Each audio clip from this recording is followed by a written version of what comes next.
Good afternoon, everybody. Welcome back to Students of the Word. This is session number 55, and today we continue looking at paragraph 10. Today, my goal is to get here last time, and we ended up getting diverted in an unexpected and really fun direction last time. But today, we're going to move forward to Cain and really looking at. So we've been sort of discussing up through the speaking of the message about loving one another, this central importance of loving one another.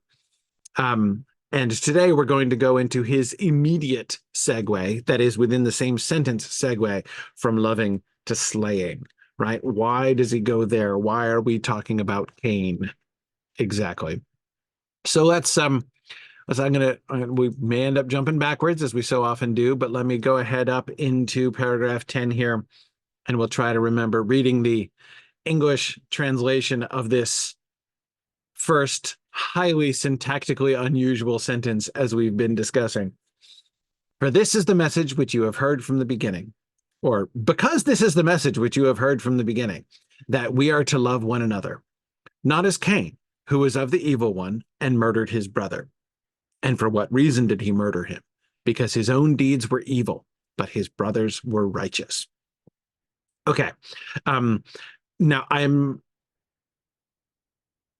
if we get all the way through that much, I'll be pretty surprised. Okay.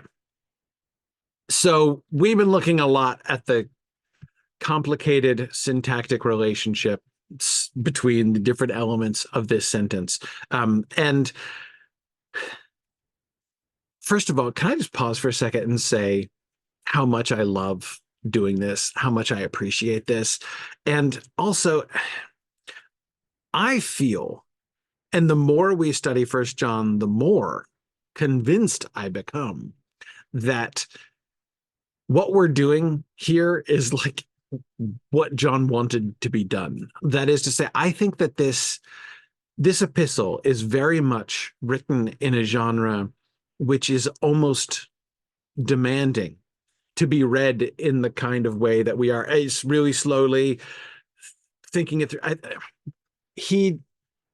I do not believe that it was very high on John's priority list to have his message be like clear on a first reading, right? Instead, we see him doing these things which are, I was about to say deliberately awkward, but that's not quite right. It's not like he's trying to be awkward, but he's doing all of these complicated things. He's inviting us to think about, to put things together in ways that, I mean, there's some assembly required. In other words, is one way to say it, right? There's some assembly required. It's not going to have its full meaning if you don't stop and really kind of piece it out. And because, again, transparency at first reading, I don't think is anywhere near his priority as a writer. And it strikes me, honestly, this strikes me as a very Jewish sort of thing. So much of the Old Testament is like this too. It's very wisdom literature, right? A lot of the Old Testament seems to be, if not designed to be sort of difficult to understand at first reading and really requiring you to go back and meditate on it and contemplate it and reread it and think it through. But even places which aren't like that, even places which don't feel like obscure and difficult to understand from the very beginning, still tend to be layered in ways that, you've got like a narrative going on, but then you have all of this wordplay that's happening, which you don't really pick up on your first time, or possibly not your first, several times through reading the text, and then you kind of get it and put it together. This kind of dedication to convey teaching in a way which, as I say, some assembly required, right? Really forcing you to meditate on it. And it strikes me that there's something kind of meta here. Last time we were talking, I was sort of joking about how back from the very first paragraph, right? John talks about what we proclaim unto you, but then he doesn't proclaim it. Like, or usually puts off proclaiming it for a long time, right? And we were kind of joking about the fact that like he seems not to be, keeps burying the lead, right? He keeps not doing, he keeps doing that, right? He keeps saying like, these instead of just declaring it, instead of just giving us a 3-point plan, for what we do now, um, instead, what he is describing in the epistle. Um, think about if we had to condense, right? If someone asked us for a short summary, what is the answer to the question? I suggested a long time ago that the question that John is addressing in this epistle is, so Jesus has come. So you believe in Jesus. Now what? Right? What do we do now? How shall we now live? Right? And if we were asked to put together a short version, like a concise synopsis of John's answer to that question in the epistle that we've read so far, I think my synopsis would be abide in him. That's John's message. Abide in him. Like, what are we supposed to do? How should we now live? What happens now? Well, now we abide in him, right? But what does that look like? Right? What does that what does that mean? How does what is that how should I then shape my day? How should I shape my relationships? How should I shape my work, right? If I'm going to be abiding in him. And John does not seem very interested in giving instructions on that on those kinds of points, right? That's not the way he rolls. So what he's describing, right? The relationship a relationship is exactly what he's describing, right? What happens now? What happens now is that you live in a relationship with God, with him abiding in you and you abiding in him. That's what happens now. And what's that going to look like? How can that be described, right? Because it's about you working out your relationship with God. I mean, it's not going to be the same for everybody. You can't give a 3-step plan that's going to work the same way for everybody, right? We, instead of giving us a checklist, he is trying to get us to see the bigger picture, right? And to understand how we are to be related to God and what that looks like, right? In some ways, like not concretely in a sense, but and I think that his writing style, his approach to teaching in this epistle, works in that same kind of way, right? Just as he's not going to say, okay, let me map out your day for you. Let me describe the actions that you should do and the actions you should avoid. Let me, anything as concrete as we might ideally like to see, right? Instead of anything like that, he talks about the relationship, and we have to work that out. We have to understand that. In the end, the instructions I don't think are going to get. The message is not going to get any more explicit than what we're getting here. That we should love one another, right? How do we live? Like that, loving one another, right? That's the commandment, right? That's the message. That's the commandment that we have to commandment we have to keep. The message we have to receive and proclaim. But again, it's some assembly is required as far as our own lives are concerned, and what that looks like, and how we how we absorb that, right? So I just wanted to mention this because this is it strikes me that the kind of struggling that we're doing with his syntax and understanding, I suspect John could have written clearer than this if he'd wanted to. Again, if his goal had been clarity of declaration on a first reading, I think he could have achieved that, right? But instead, I think he's achieved something different and far more impactful in the end. So I think it's, and I think today will give us another example of this kind of thing that I'm talking about. So okay, let's Let's go back to the text and look at this more. Verse 12. Notice, so he seems to be giving more information, having gotten to the message in the kind of complicated way that we already discussed with the Hina and stuff, right? In the way that he introduces this, that we should love one another. How does he clarify? What does he explain? What else is he going to, what more is he going to give us? And what he immediately gives us is a contrast. We should love one another, not as Cain,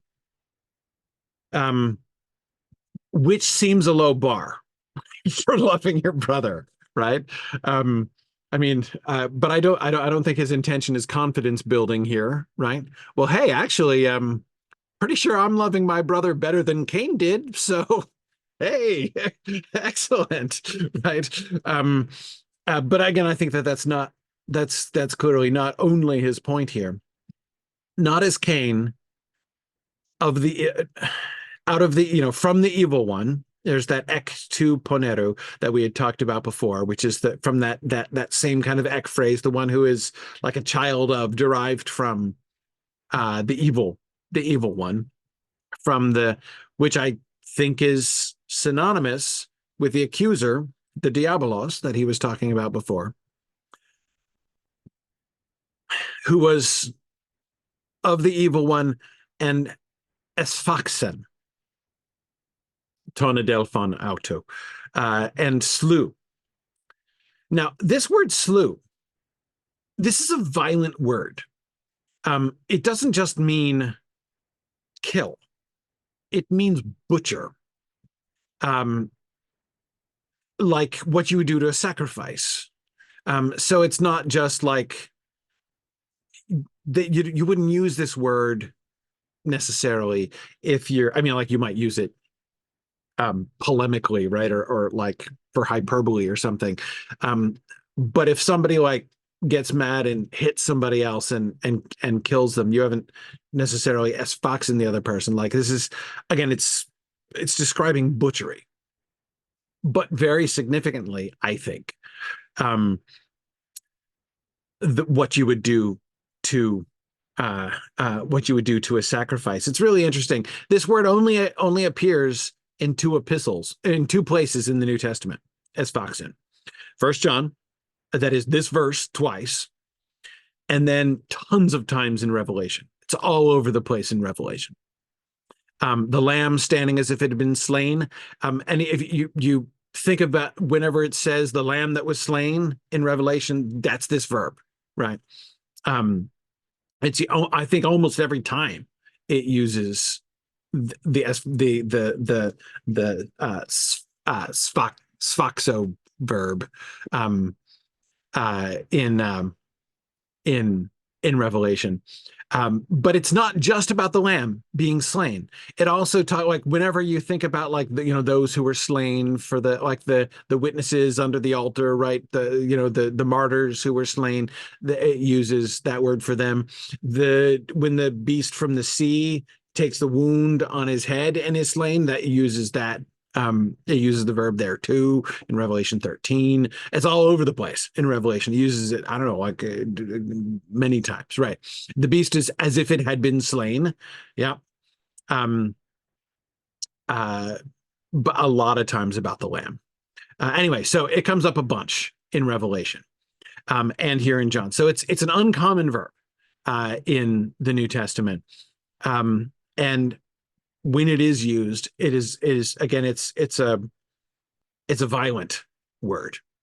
Again, not just to kill, not just to murder. So by the way, so like this verb is not the verb that like Jesus is using in the Sermon on the Mount, for instance, when he's talking about killing. Yeah, Randall says it's very much like slaughter or butcher in English. Yes. So what this tells in the context, this is the only time this verse, when it's used twice here, who is of the evil one and slew his brother. And because of what did he slay him? Why they switched to slayed the incorrect for instead of slew. I don't understand. Whatever. Um, like it's literally the same verb form in Greek, and yet they use two different like I have no idea how that got past the translator editors here, but in any case, um, and why did he slay him? Because the works of him were evil, were ponera. Um, we'll come back to that in a second. So we've got the slaying happening twice here, right? And that's it. Nowhere else do we get this. I think the reason he's emphasizing the pattern here seems to me to be one of extremes, right? He is putting up the extreme contrast. We should love one another. Agapomen allelus. We should love one another. On the one hand, that's what should happen. On the other hand, right? On the other hand, there's Cain, who not only failed to love his brother, who not only killed his brother, he esfaxed, he sfaxoed his brother, right? He butchered his brother. It seems to me that John is going to like the extreme, trying to paint the extreme opposite end of the spectrum, right? From the loving one another here. So it isn't just, unfortunately, that he's providing a low bar and saying, "Hey, if you can, if your love for your brother can exceed that of Cain, you might be okay." That is very much not, I think, what he is saying. Instead, he is painting a contrast because where he goes, this is again back to what I was saying about not just being transparent in the um, uh, in the immediate term, just to glance ahead for a second, to look at the trajectory of where he's headed here, which will help us, I think, to understand verse 12. The question he asks, and this, of course, is still in verse 12. The question he asks is why? Why does Cain slay his brother? Why? Because his works were evil and those of his brother were righteous. So don't be surprised if the world hates you, is what he's going to go on to say in verse 13, right? So wait, do you see how he shifted gear? See how he's done it again? He looks at first like he's setting up a simple dichotomy talking about us, right? So are you going to love or are you going to hate? And remember, he raised this like loving your brother, hating your brother. That was part of the original dichotomy back in, what was it, paragraph 5, I think. When he first introduced the like he who loves his brother, who says he's in the light but hates his brother is in the darkness until now, but he who loves his brother, right? Remember that? So there he introduced that as just like a binary option, right? Do you love your brother? Or do you hate your brother? And it sounded like he was going there again, right here, right? Love your brother. Don't hate your brother, like Cain. There's a bad example of just how not to do it as far as loving your brother is concerned. But then all of a sudden, by the end of the verse, it's like, no, actually, now we're talking about the world's attitude towards you, which is a third thing entirely, right? Not just about the two choices that we have to make, but how the world is going to look at us when we do make that choice and why the world is going to look at us when we do make that choice. So in the middle of this, well, it's kind of two sentences, but like he just sort of pivots and now all of a sudden he's talking about something else. So that it does make a kind of sense when he says, don't be surprised, brothers and sisters, if the world hates you, in verse 13, right? That does flow very naturally from what he just said. It's just that it does not go in a straight line from where he started in verse 11, right? Talking about our choices and how are we going to choose. And then all of a sudden now we're talking about this other thing, right? Now, is it unrelated? No. But again, this is what I mean when I say I don't think that John's priority is trying to be clear on first reading, right? Trying to tell a really simple point by, something that you could sketch on a PowerPoint clearly, right? Like if you were, teaching with PowerPoint, right? He's not trying to walk us through a basic set of points. We have to sit down and unravel this. And we have to think we need, because he's raised two separate questions, basically. He's raised the question of what do we do? How do we act? what are our motivations for our actions? And he's also raised the question of our relationship to the world, the way in which our choices are then going to be greeted by the choices that others are going to make, and why that would happen, right? um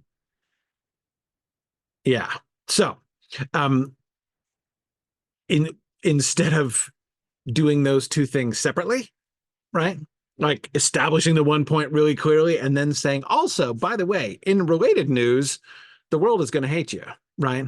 And if you think about it, it's kind of related to what I was just telling you about, right?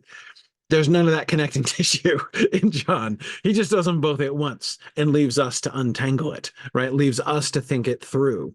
And that's how we roll. We're in First John. Okay. So, but back to 12 here. Not as Cain, who was of the evil one, ek tu penero ein, kai esfaxen, and slew the brother of him. So hang on, I'm looking at tenses here for a second. This is imperfect and this is aorist. Cain of the evil one and slew his brother. Okay, so this is just like past. This is describing describing about Cain, right? That he was from the evil one. As remember, we've just got to remind ourselves of where we just came from, right? In paragraph 9. Little children, make sure no one deceives you. The one who practices righteousness is righteous, just as he is righteous. The one who practices sin is ek tu diabolo, is of the devil, right? Of the accuser. For the accuser has sinned aparches, from the beginning. The Son of God appeared for this purpose, to destroy the works of the devil. Um, yes, yes. By the way, my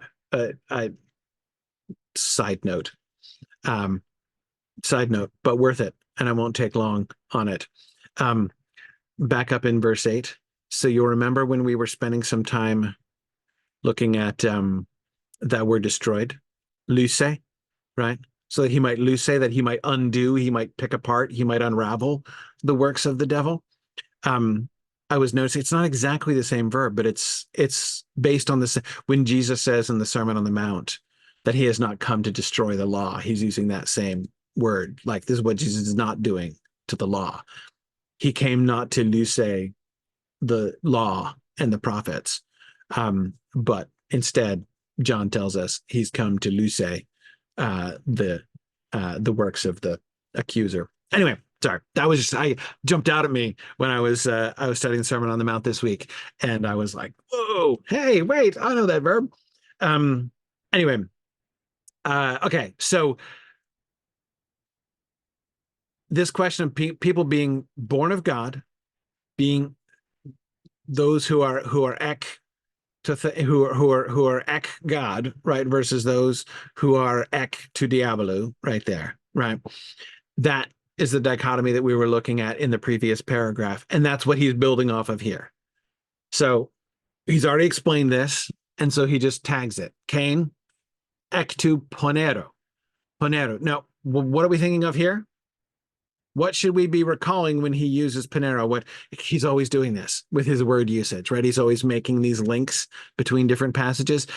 Cain being ek tu Panero should remind us of those who are ek tu diabolo in the previous paragraph, right? But it should also remind us of, back to where were we? Here, the poem. The poem. What paragraph is this? 1, 2, 3, 4, 5. Okay, it was paragraph 4 I was talking about before with the, if you walk in the, anyway, never mind. Okay, right. I am writing to you, little children, because your sins have been forgiven you. I am writing to you, fathers, because you know him who has been from the beginning. I am writing to you, young men, because you have overcome the evil one, Paneru, there, right? Um, I have written to you, young men, because you are strong and the word of God abides in you, and you have overcome the Paneru, right? The evil one there. So, um, this overcoming his character, we talked about the little children, fathers, young men thing before. Um, this idea of overcoming, you have overcome the evil one, right? This is a present tense thing, right? This is a thing that you a present perfect thing, a thing that you have done right now. You have done it. You are doing it, right? It is a thing that is being done, that is being completed right now, the overcoming of the evil one. So we're remembering that. We are remembering what he said about the Diabolu, about the accuser. And now we're kind of bringing those two things together. So notice how, just as he's going to take our own decisions, right, and say, hey, are you going to be a lover or a slayer? Which are you going to be, right? Do you love or do you butcher? Right? Those are our two options here. Um, and I already talked about how he's in the middle of overlaying another question, which is how do we, in making that, after we make that choice, then how do we relate to the world, right? And how is the world going to look at us and why? But then you see there's even like a fourth thing, because we overcome the evil one, which also, of course, connects back around to our relationship with the world, right? Yeah, the world's going to hate us, but we're going to overcome, we're going to overcome the evil one. Again, all of these things get connected together. So it's important for us to remember. Yes, we can say Paneru is essentially a synonym for uh, Diabolu, but they're not the same word. They're not the same concept, right? He's bringing, but I do think he's bringing these two concepts together, and we need to remember where else they kind of come in from. Okay, not as Cain, who is of the evil one. He's in that category, and Esfaxin, and butchered his brother, slaughtered his brother.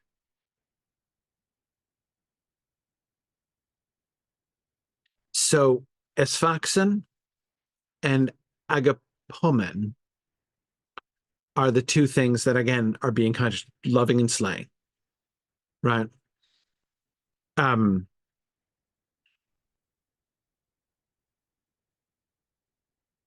and because of now,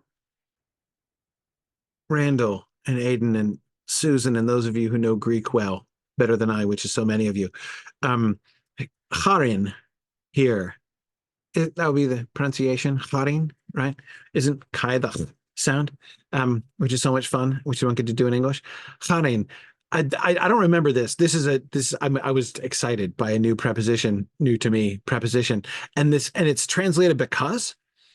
Um, I'm guessing. So I haven't seen this. John has been using this, and since this is an interrogative, I'm going to guess that this is more like why, right? I mean, it's talking about it's causal, but it's basically the why. Um, oh, Harin from Charis, right? Oh my goodness, it's about giving. It's about give. Holy cow! Whoa, mind completely blown. Charis. So this is a preposition that's derived from the same Greek word that Paul uses for grace. Oh my goodness. Wow. That's fascinating. Well, that's like a whole, I don't want to open a bigger can of philological worms than I have to here. Harin. Oh, wow. Okay. Yeah. I thought that word was hauntingly familiar, but I'm like, I know I haven't seen, I'm pretty sure I haven't seen that preposition. Okay. So it's like, right, by favor of what or thanks to what? Yeah. Yeah. Right. Okay. And thanks to what did he slay him? Literally. What does he have to thank for the slaying of his brother? Huh. Oh, wow. That's wow. Wow. I'm not wow. If the concept of so tell me, um, yeah, exactly. Yeah, John says, shout out to the Greek nerds for me as well. That's wild. Never would have caught that on my own, even reading the interlinear. Yeah, that's stunning. Okay, but again, like how this is a thing, right? This is an idiom. This is a Greek idiom. They say this all the time and don't think about it. Or how much do they think about it? That is to say, if what are circumstances? Would you reach for the word charin when you're wanting to convey? No, let me not guess. What are you wanting to convey? I mean, because it sounds to me like just based on the philological connections of this word, like the word to grace and to giving, to gifts. Uh, I would think that when you're saying it's because of this, and instead of just saying because of in a simple way like hoti or something like that, because he could say and hoti. I mean, he could have used hoti here, couldn't he? Just use another one of the prepositions they use all the time. Um, um,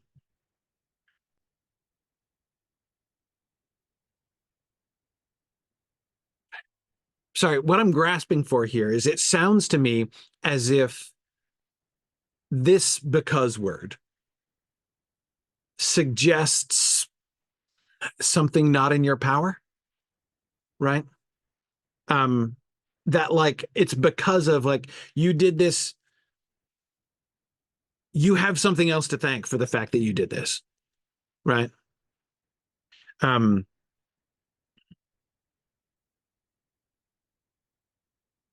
yeah, right. Yeah, okay. Randall says that that sounds right. Um, yeah, like it's if you would say and hoti tinos esfaxenauton, right? And like because like for what reason did he kill him, right? Um, for what reason does he kill him? But this is not just like for what reason.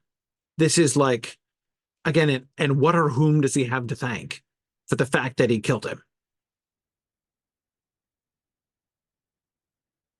And I don't necessarily mean this in a the devil made me do it kind of way, though Cain is ectu panero, so you know that's kind of on the table here. One has to admit, but especially given the way that that's set up, right? He was of the evil one and slew his brother, right? Um,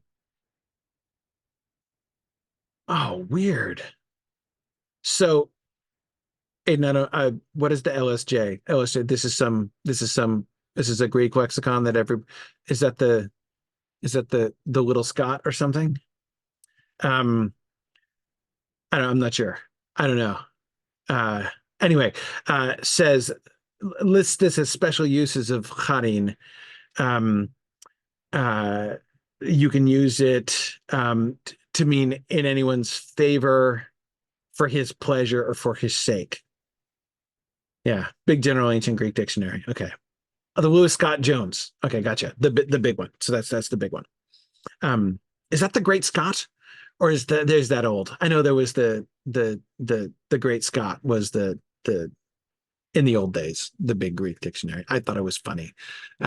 So there was like the little and the middle little and the Great Scott were the three Greek dictionaries in the old days. But anyway, sorry. uh, so that's again I never studied Greek. I just talking to language nerds. They told me about that, and that stuck in my head because it was funny. But okay, right. So it's little, right? Little Scott Jones, right? Little Scott Jones, right? Yeah, yeah. Okay. Sorry. So in the Little Scott Jones, in the Big Greek Dictionary, it says that you could say in one's that you can translate charin as in one's favor, for his pleasure, or for his sake. Wow. Charin, I'm still reeling. I'm still this Charin has shaken my world here. Um, and thanks to what? Thanks to what did he slay him? Did he butcher him? To what does he owe the having slain him? Right? Um, from what did he receive the gift of slaying his brother? And of course, the answer to the question isn't the evil one, obviously, right? Again, he's not saying the devil made me do it. But what he goes on to is to talk about Ponera, right? Because Hoti, Hoti, right? So now we go back to Hoti right away. In fact, look, he's going to almost, he doesn't say Harin again. He says Hoti, second time. Hoti ta erga, the works, autu, the works of him, Ponera aim, were evil. His works were evil. Ta de, those, however, of the brother of him, righteous, were righteous, presumably. Um,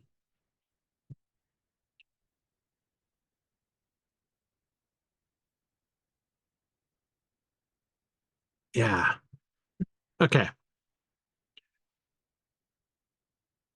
To what does he owe the slaying of his brother? Hoti, because the works, the works of him were evil, were ponera. So he's using, I'm looking at the word ponera here because it seems even closer than the interlinear translation is making it sound. How does the English do? His own deeds were evil, the evil one, and were evil. But it's not, it's an adjective. Right. I mean, like by implication, evil one. I'm not saying evil one is wrong as a translation, but it's literally the same word. The only difference is that the adjective is agreement, isn't it? How they like ponera and poneru is like this is agreeing with um this is a what is genitive? Ek takes the genitive there. Um and then this is nominative down here,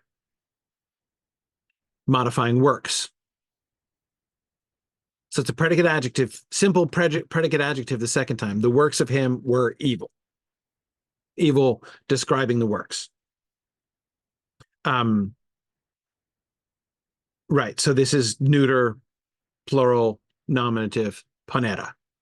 The works of him were evil. Up here, not as Cain, out of the evil. One. What by implication, what is, why is this masculine?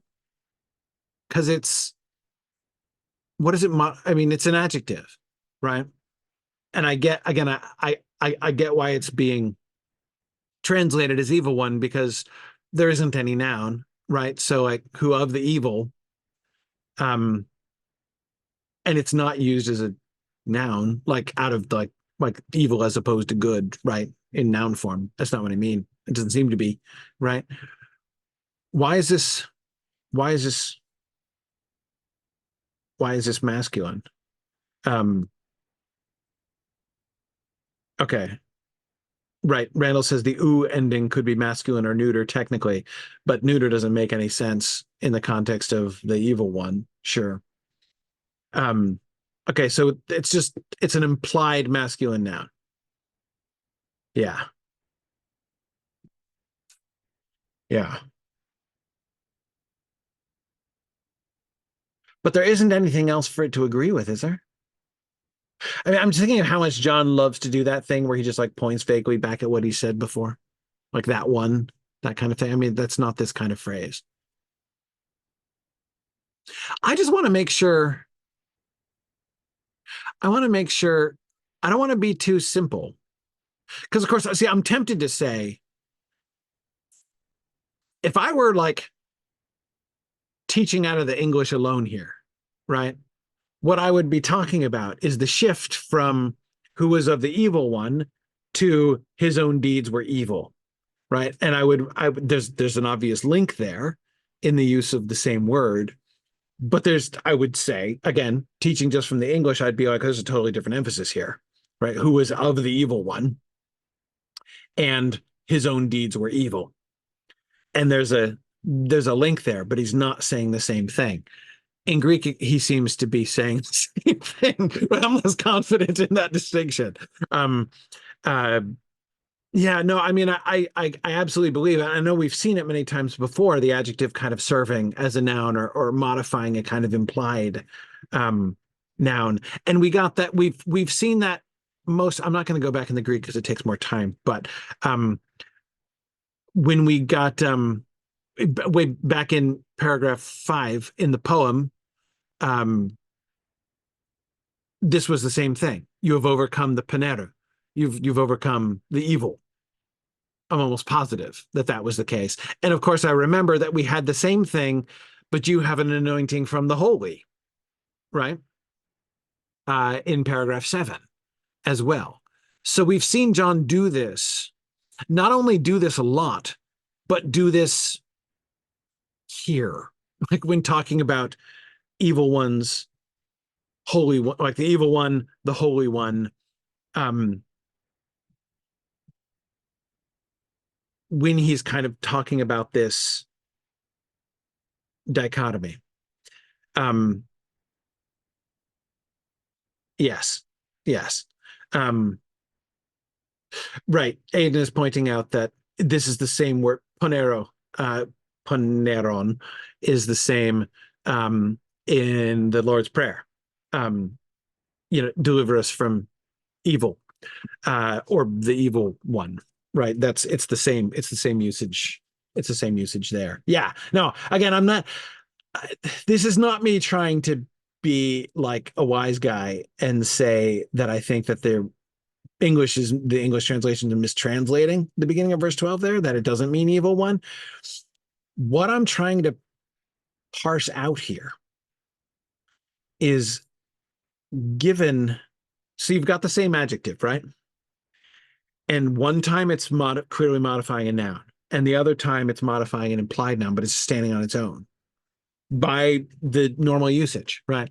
Again, my question is not whether or not it's a normal usage. My question is, to what use is John putting the normal usage? Remember, there have been a bunch of times like this when I have felt that John's usage, that John's word choices have led me to believe that he is exploiting the traditional syntactic and even idiomatic uses. For instance, in talking about eternal life, right?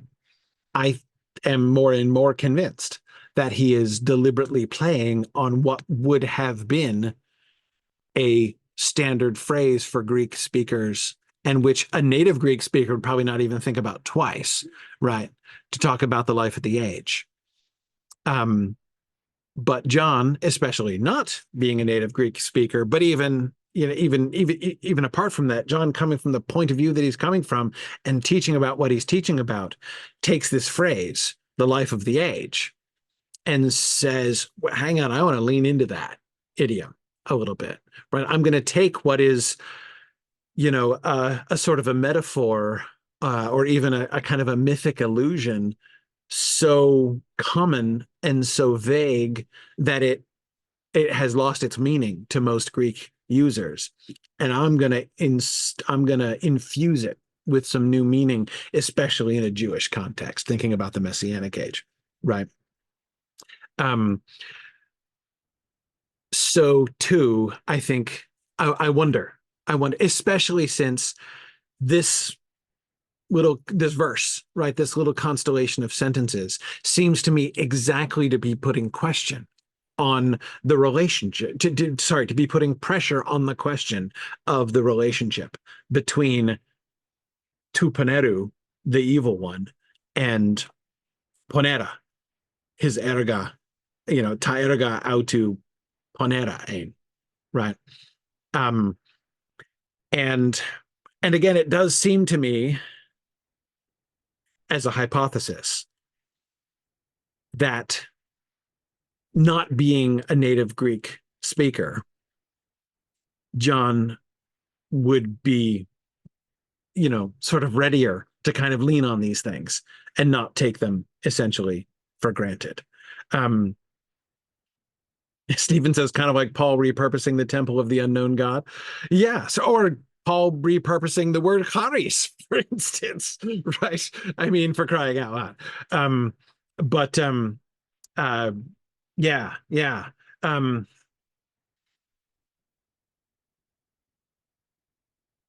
That's interesting. Praise says it kind of reminds me of how modern slang is dropping the noun sometimes. It's giving evil vibes would now be said. It's giving evil. Um, Kids these days, praise. I'm starting, I think, to get past the age where I'm finding it harder and harder to keep up. Um, but yeah, yeah. But yes, Randall, I agree. Thank you for coming back to this. Randall is thinking about the parallel to John 8, where Jesus is talking about you are of your father, the devil, and you do his works, right? He was a murderer from the beginning, right? And all that stuff. So both um, I agree, Randall, that's another place where we see um, in the Gospel of John um, uh, this same kind of relationship between uh, relationship, poor choice of words, the same kind of link, um, the same kind of like inquiry about the relationship between being of the diabolos, being of the evil one, and doing evil, right? How does that work? Exactly. Um, Now, if you stop for a second and think about this from another direction, the answer, there is one perspective from which the answer to his rhetorical question could sound silly, right? And why did he slay him? Because his works were evil. Well, yeah. And why were they evil? Because he slew his brother, right? I mean, like, it sounds almost, or like, do you see what I mean? Like, it almost sounds like it can be, um, it almost sounds circular, right? Again, I don't think it is just circular, right? Um, he's going on to say something else, and of course, it's part of his segue to, don't don't be surprised if the world hates you, um, but the very that kind of that one perspective, that one point of view from which it looks silly, you know, what caused him to slay his brother? Well, because he did evil deeds. That's why he slew his brother, which was an evil deed, right? The apparent kind of circularity of that reasoning seems to me to point to, and again, I'm not saying that's the only or the best or the sensible way to read that question and answer, but it's there. I mean, like that, I would have sympathy with somebody who read it that way and said, "Hey, dude, this doesn't make any sense," or rather, it seems circular. But John is doing that kind of circular thing all the time, and it's always important, I think, when he does it. Um, and again, I think that one of the things he's pointing to exactly is the causal loop, right? And I do think that we are invited here to think of the relationship between being ectu paneru, being of the evil one, and having your works be evil, right? Um, that we immediately start going into the why, into the because region. And now I come back to Cain, right? Thanks to thanks to what did he slay him? Thanks to the evil one? Is saying because the works of him were evil? Is that in some sense, in John's language, a synonym? Is that saying the same thing as saying because he was of the evil one? Um,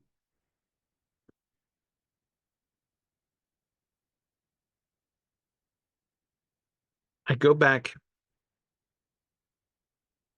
I'm feeling the need. Can I reread paragraph 9? I want to touch base with this again.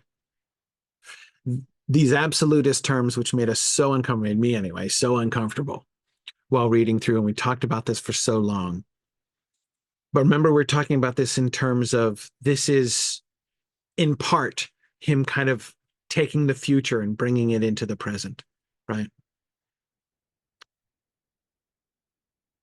I'm now wanting to think back into paragraph 9, into how it provides us the launch into exactly this question that he's raising here about the evil one and doing evil and that kind of thing. Anyone who practices sin also practices lawlessness, and sin is lawlessness, anomia. You know that he appeared that one appeared in order to take away sins. And in him there is no sin. No one who abides in him sins. No one who sins has seen him or knows him. Little children, make sure no one deceives you. The one who does righteousness is righteous, just as he is righteous. The one who does sin is of the accuser, for the accuser has sinned from the beginning. Notice here he is equating, again, in ways that made us feel really uncomfortable, applied another, but I'm focusing on the evil doing here. He says exactly this. If you do sin, you are of the evil one. For the evil, for the accuser has sinned from the beginning. The Son of God appeared for this purpose, to destroy, to unravel the works of the accuser.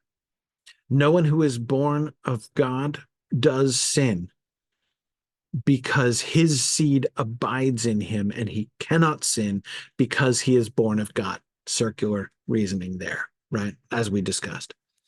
By this, the techne, the children of God and the children of the accuser are obvious. Anyone who does not do righteousness is not of God, nor the one who does not love his brother. Think of how, on the positive side, right? Think of that circularity that he leans into in verse 9. No one who is born of God does sin, because his seed abides in him. And he cannot sin because he is born of God.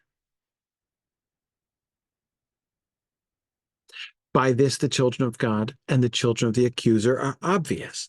Anyone who does not practice, who does not do righteousness, is not of God, nor the one who does not love his brother.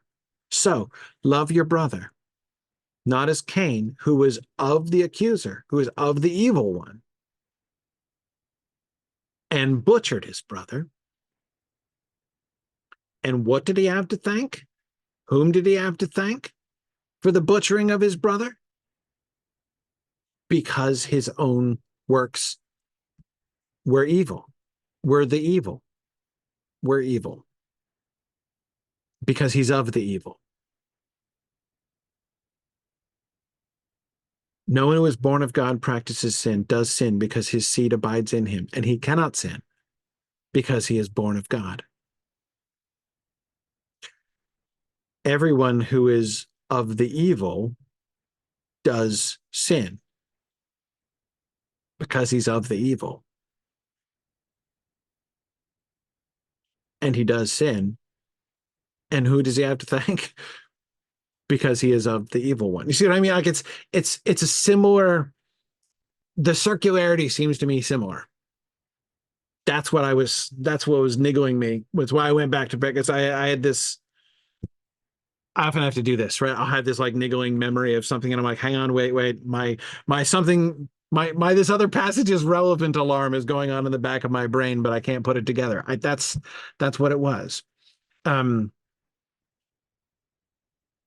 yeah, yeah, praise exactly. Yeah, no, you came in late. We were talking about that a little bit earlier. Yes, the father, your father, the devil passage in John 8, very similar kind of trend there. Yeah, Stephen says this does seem to recontextualize Cain. His bad offering and murdering didn't come from nowhere. He already had evil deeds. It certainly does assert that, right?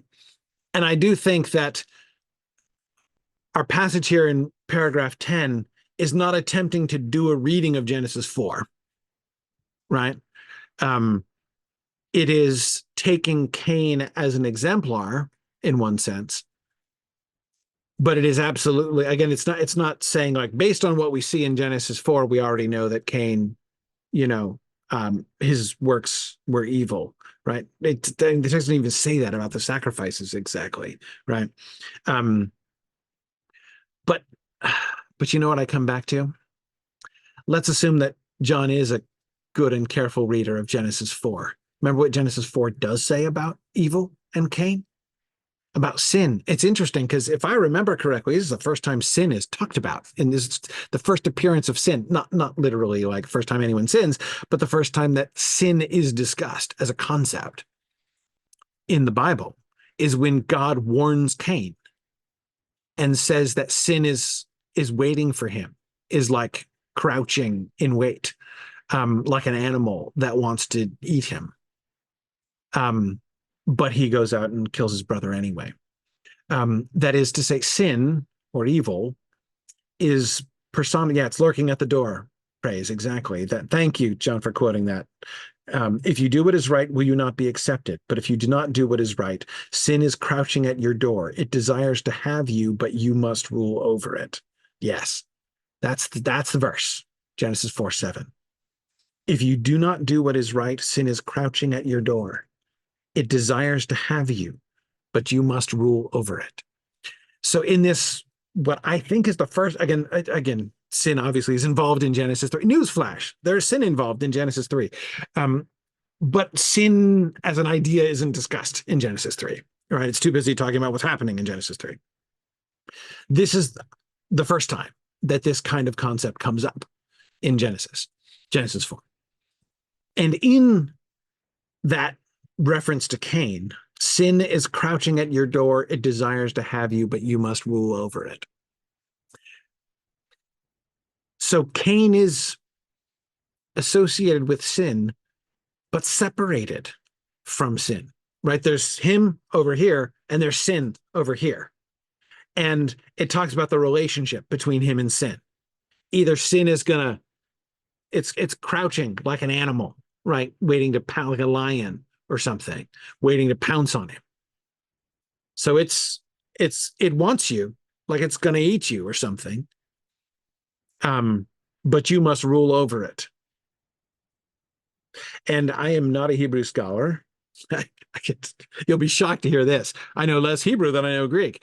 Um, but um, but if but I would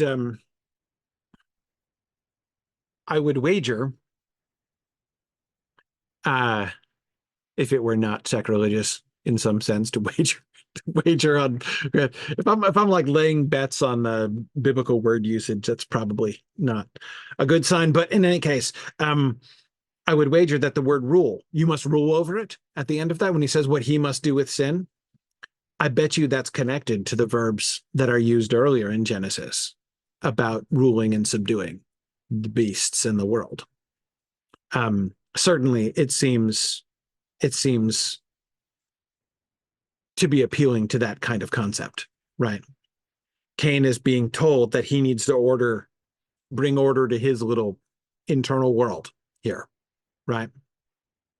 There's some chaos, right? We've got some. I'm detecting Cain. There's a certain amount of There's a certain amount of tohu vavohu going on here, right? The wild and waste of Genesis 1, right? There's some chaos happening in your heart. You need to bring some order to it, right? You need to rule over it, or else it's going to eat you, like chaos monsters do in the Hebrew Bible. Um,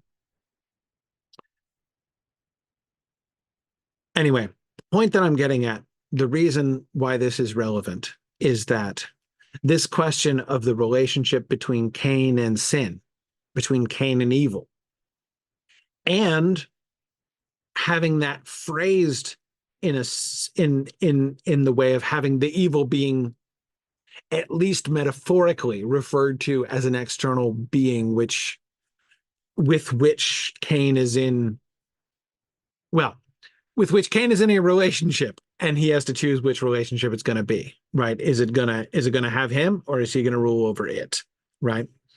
um but uh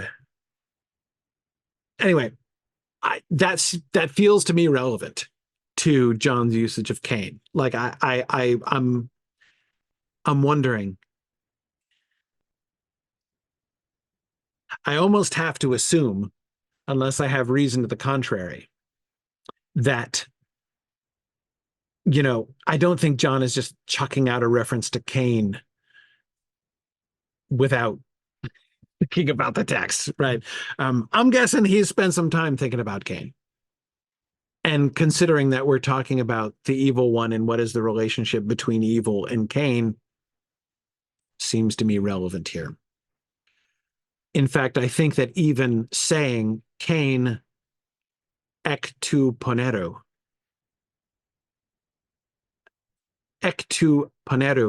ein was from the evil, feels like it could almost be a gloss on that, right? God has told him,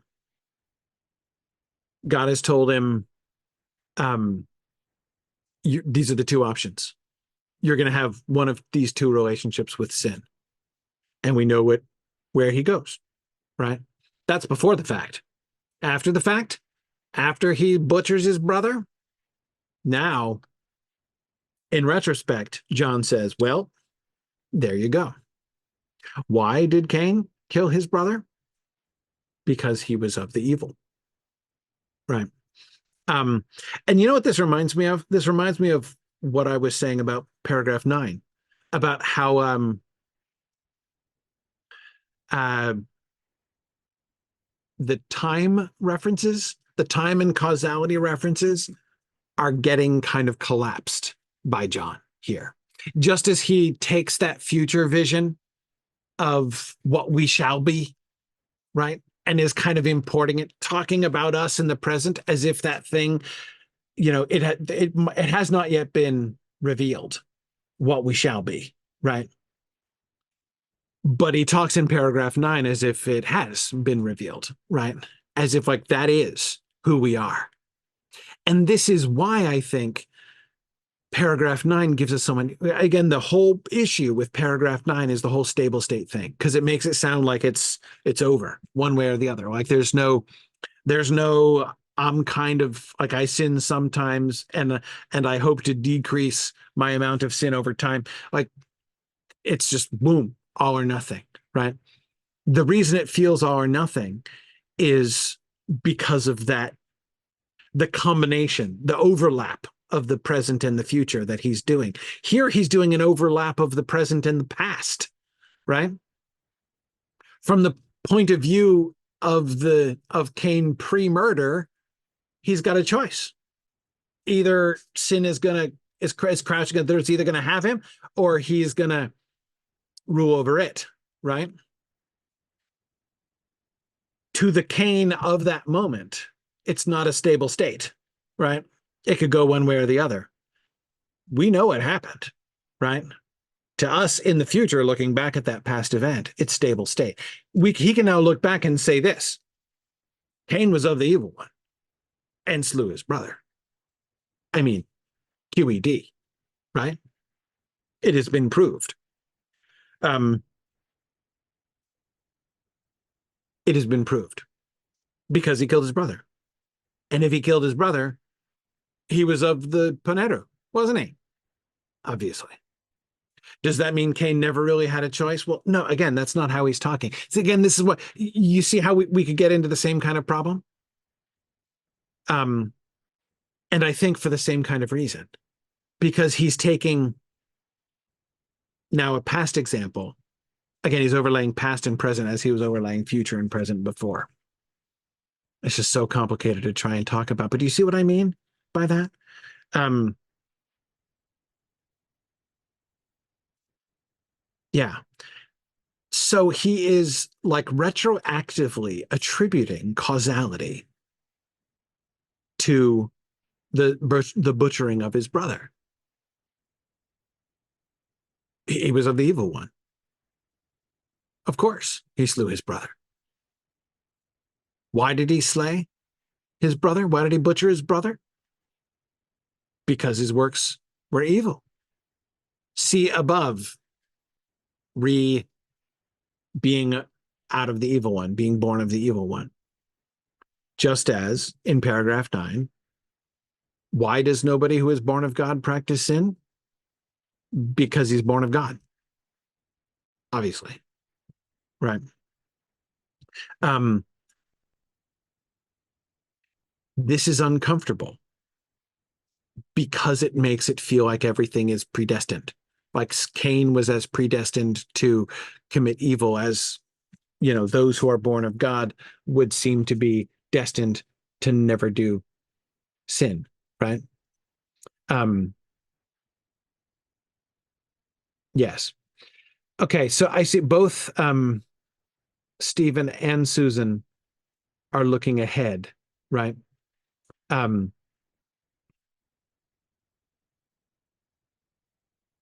Not far ahead, just to the end of the verse, which feels like ahead. That is because his own deeds were evil, but his brothers were righteous, right? Yes, agreed, agreed. Uh, Susan says he didn't murder his brother because of the evil one, but because he hated him for his good works and became of the evil one. Yes, I don't think it's an alternative though. Stephen says it's not just that his deeds were evil, but also that his brothers were good. Yes, no, I mean that's really important.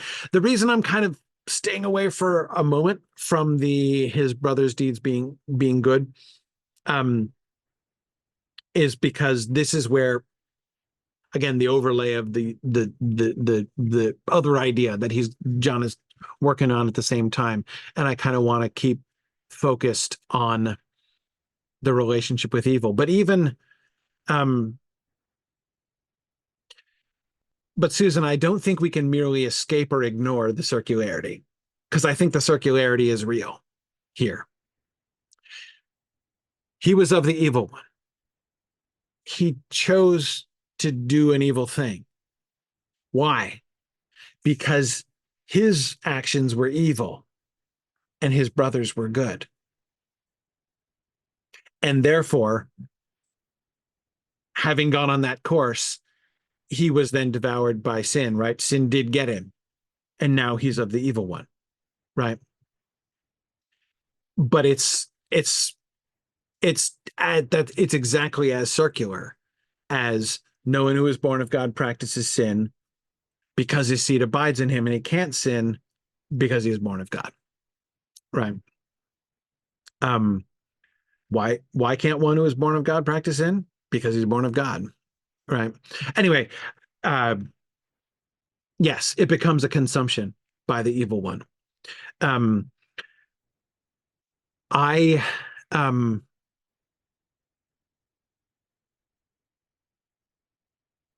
I think that I'm trying to suspend, sorry, discomfort with the appearance of predestination, right? That this sense, because I think again, like in paragraph 9, he's kind of drawing this line between the present and the future, right? Um, I think the same kind of impulse is happening with Cain and with those who do evil, and therefore also with the world, right? And with us if we don't love one another, right? Um, Everyone who practices sin also practices lawlessness, and sin is lawlessness, right? Um, the, he is even the way we talked about that as kind of closing loopholes, right? Don't let yourself think that, there are sins and then there are sins, right? Like I'm not in rebellion against God. I make mistakes sometimes. I don't always have my A game. Like I do some things I'm not proud of, um, but I'm not in like rebellion against God or anything, right? And the very first thing he does in paragraph 9 is close that loophole, right? Hamartia, mistake making, missing the mark, right? That's lawlessness. That's anomia. Okay, that's rebellion. Hamartia is anomia.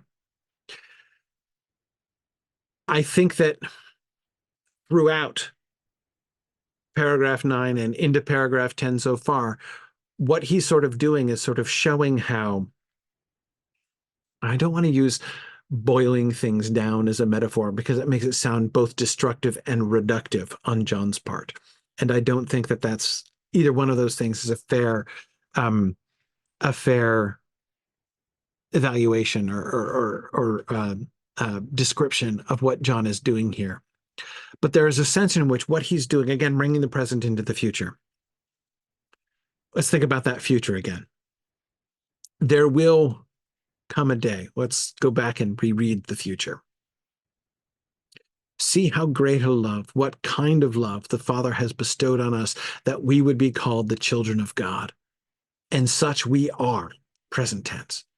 For this reason, the world does not know us because it did not know him. Remember how out of nowhere that verse seems in the middle of that paragraph? We talked about that at the time. Notice how he's using that to set up what's going to come. It looks a little different now, doesn't it? But anyway, but also that's present tense, right? Beloved, now we are children of God, and it has not yet been revealed what we will be.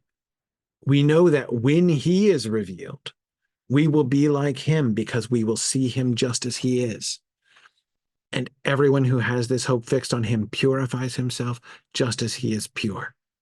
There is a movement, but the vision of what he's looking at, right? His vision of the future. It has not yet been revealed what we will be.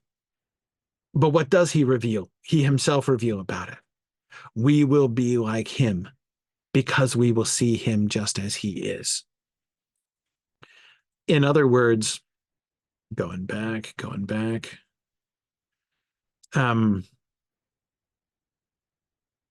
In other words, yes, the darkness is passing away and the true light is already shining. Paragraph 4.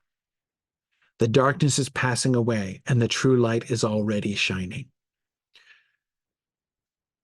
Think of the hard dichotomies that John has been building from the very beginning of this epistle. God is light, and in him there is no darkness at all. Light and dark. If we say we have fellowship and yet walk in darkness, we lie. If we walk in the light, we have fellowship, right? If we say we walk in the light and love and hate our brother, we're lying, right? The darkness is passing away. The true light is already shining. Is it the end days? Oh, heck yeah. Children, it is the last hour. And just as you have heard that Antichrist is coming, even now many Antichrists have appeared. And from this we know it is the last hour. Again, that same circular impulse right there. So it just makes me smile when John does like characteristically Johnish things, right? Characteristically Johannine things. In other words, the big picture that I'm kind of trying to push us to here. I think that John seems to have a vision. This idea of revelation, what is being revealed?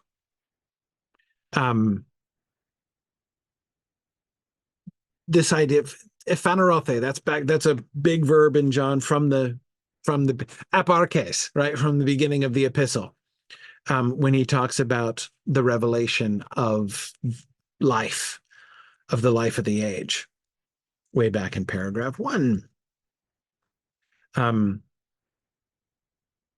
no, 1, paragraph 1. The life was revealed, and we have seen and testify and proclaim to you the life of the age, which was with the Father and which was revealed to us.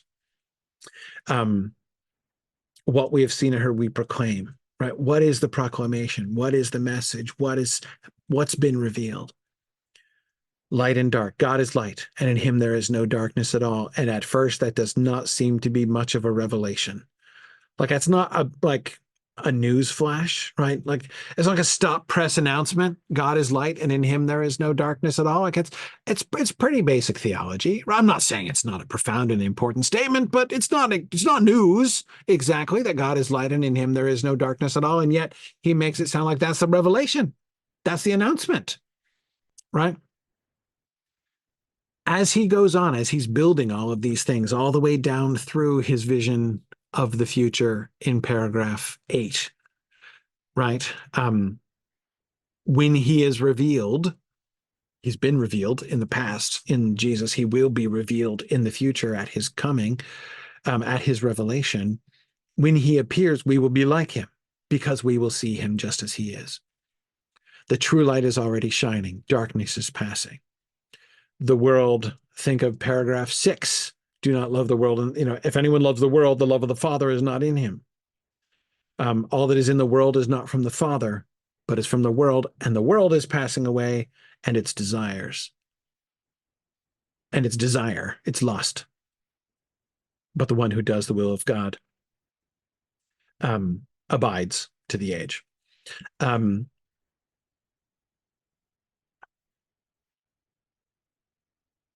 John is kind of, again, I don't want to suggest that he's being reductive, but he describes a world in which everything is coming into focus, right? Everything is ultimately coming down to a deck. At the end of the day, there's just going to be light and darkness. It is the last hour. And when the age comes, when the messianic age comes, when the darkness has passed away, there will be no more darkness. There will only be light. And that means that the things of darkness, right? The things that are of that darkness, the world, the evil one, the accuser, those that are of the accuser, the antichristoi from paragraph 7, right?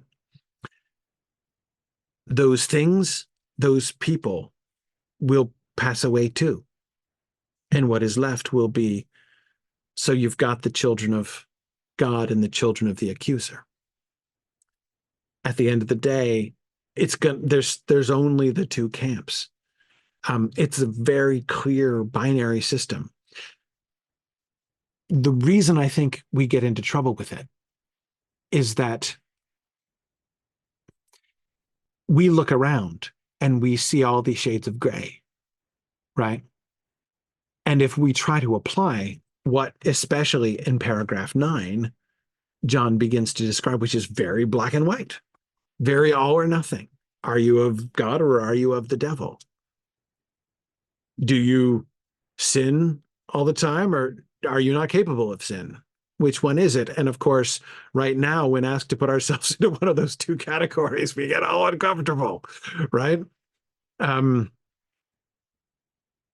don't believe that John, again, so back to what I was saying about his collapsing time, right?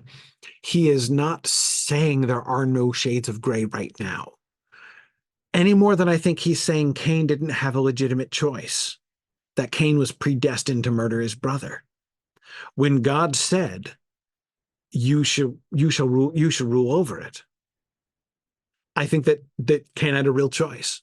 I think Cain might have done. I don't see any reason to doubt that what God said to him was true. To Cain, I mean.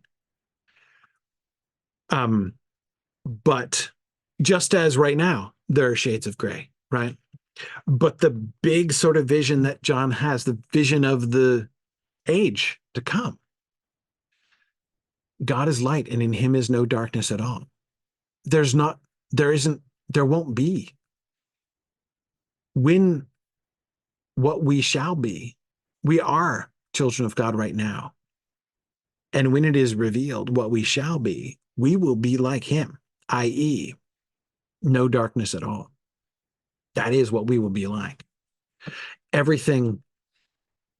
And so he's urging us to think in these terms. It's not that no shade of gray exists. It's not that no doubt or possibility or choice exists. It's that I think John is pushing us to realize the time for choosing sides is coming. At the end of the day, you are choosing the choice of Cain. Is evil, sin, anomia? Oh, can somebody look up real quick? What word does the Septuagint use in Genesis 4:7? What is crouching at the door? Is it anomia or is it hamartia? I bet it's hamartia. Anyway, love to see what Greek word the Septuagint used there for sin.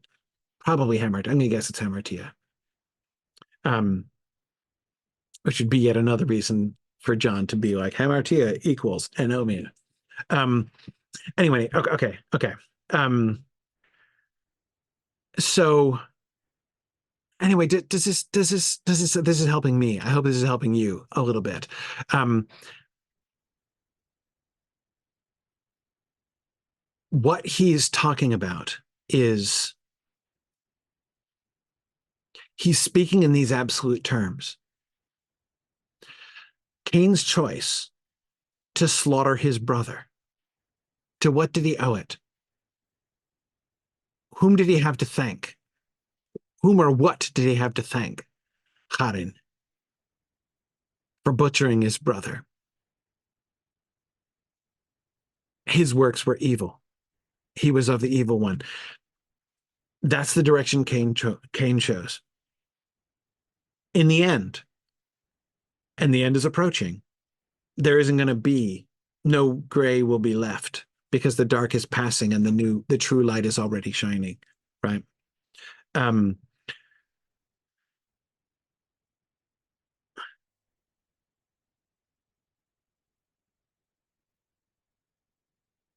oh wait, what is it? So praise, it is that a version of hamartia? Hamartia, so that's from hamartia, right? It's a form of that? Okay. I was right. I think I'm right. If I'm understanding that correctly. I don't even know Greek well enough to know if I'm right. Um, yeah. Okay. Anyway, yeah. Do you see what I'm you see what I'm getting at? What I think he's getting at here and why he's doing these circular things? Because the two paths are not only splitting, but they they become units. The Venn diagram of good and evil in the world is drawing apart like the end of the eclipse, right? For those of us in North America who've been rather eclipse centric this last week, right? Um, the Venn diagram is pulling apart. The overlap in between good and evil, the gray area, right, is it's going to come to an end, right? And I think it also does speak to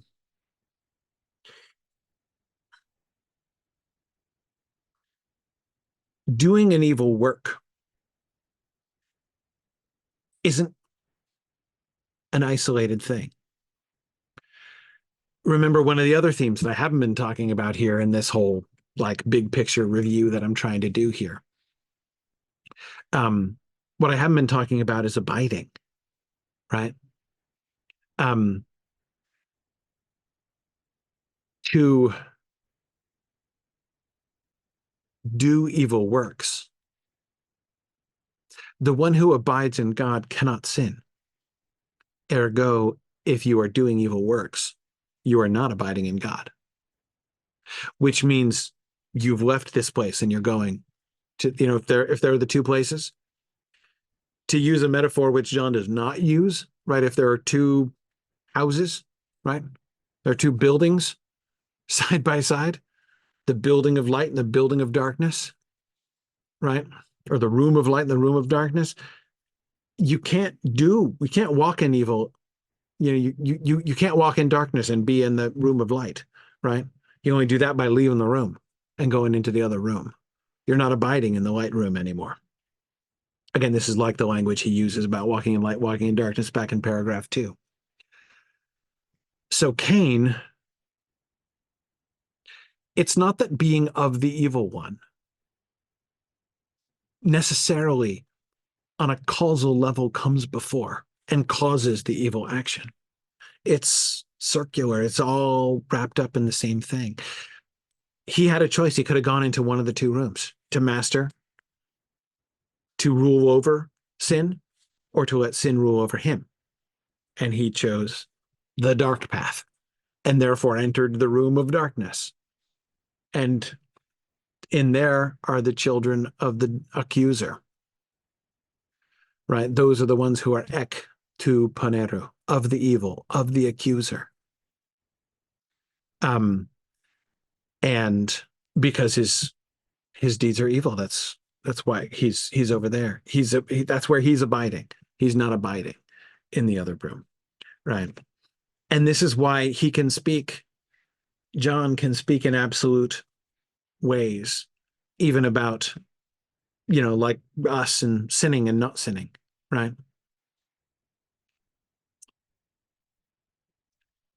Ultimately, our destiny is to live, to abide in the room of light, with the light filling us and abiding in us, right? And every time we don't love our brothers, we're leaving the room of light. We're not abiding there, right? But he's wanting to paint those two pictures of those two destinies that everything kind of resolves to eventually. It's more like, this is not a good metaphor either, but it's better than boiling down. It's more like one of those images which, like, you're looking at little pictures and then you back up from the little pictures and the little pictures make a big picture, right? And the way you do that, right, is the relative distribution of color or of light and shade. Let's say it's a black and white thing. That will be simpler and more like what John's doing. The big picture is made up of the relative distribution of light and shade in each little individual picture, right? How are you contributing to what is like the big picture in your life, right? At the end of the day, is it a picture of the house of light? Is it a picture of God? Or is it a picture of evil? Is it a picture of darkness? Right. John is backing up and looking at the big picture of where our lives are tending here, right? And he's speaking in these absolute terms, not because he believes necessarily, I think, that everyone is always all the time. I mean, in fact, like, choosing Cain is actually conspicuous in this way because the text, there aren't that many people who have that kind of, like Genesis 4:7, that really clear declaration. Okay, Cain, your call. You've got a fork in the road ahead of you, right? What's your relationship with sin going to be? I mean, that's a pretty clear exemplar of this kind of situation, right?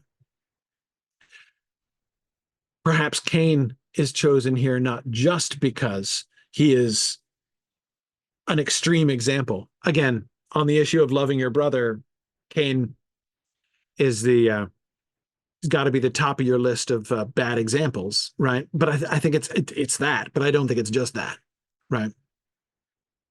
I think that he fits John's overall big picture of this question of the two destinies, right? We're all like Cain. We all have that choice. Sin is crouching at the door for all of us. It's the diabolo, it's the accuser, is attacking all of us, right? We've got the accuser and we've got the paraclete, right? The diabolo and the paraclete, the advocate, right? Jesus is our advocate. The evil one is the accuser, and he's lurking, right? He's lurking. Um, we're all like Cain. And it will be true, just as it is true for Cain in his slaughtering of his brother, so will it be true for us if we um, if we don't love our if we don't heed the message that we have heard at Barques, that we should love one another. Because he's going to come back around and make it relevant to us. Remember where we're headed in this paragraph. Whoever has worldly goods and sees his brother or sister in need and closes his heart against him, how does the love of God remain in him? Does that sound like somebody who's living in the room of light, who's walking on the path of light? No. In which case, back to Cain, right? So, you do not butcher your brother. You do well, right? You have heard it said, do not butcher your brother, right? But I say unto you, yeah, yeah. Okay. All right. I'm over time now. I should let you guys go. We'll come back to, I know several of you have been itching to come back to his brother's deeds being righteous and the perception of righteousness and how does that relate to his own deeds being evil and stuff, and the segue from there to the world hating you, right? Don't be surprised if the world hates you. We'll see if we can push towards that next time. But anyway, I hope this was helpful for you, really helpful for me. So I thank you. I learned a lot. I hope you did too. I hope this was helpful, and maybe you can help me more in the future as we keep going. So thanks very much, everybody, and I'll see you next time. Bye now.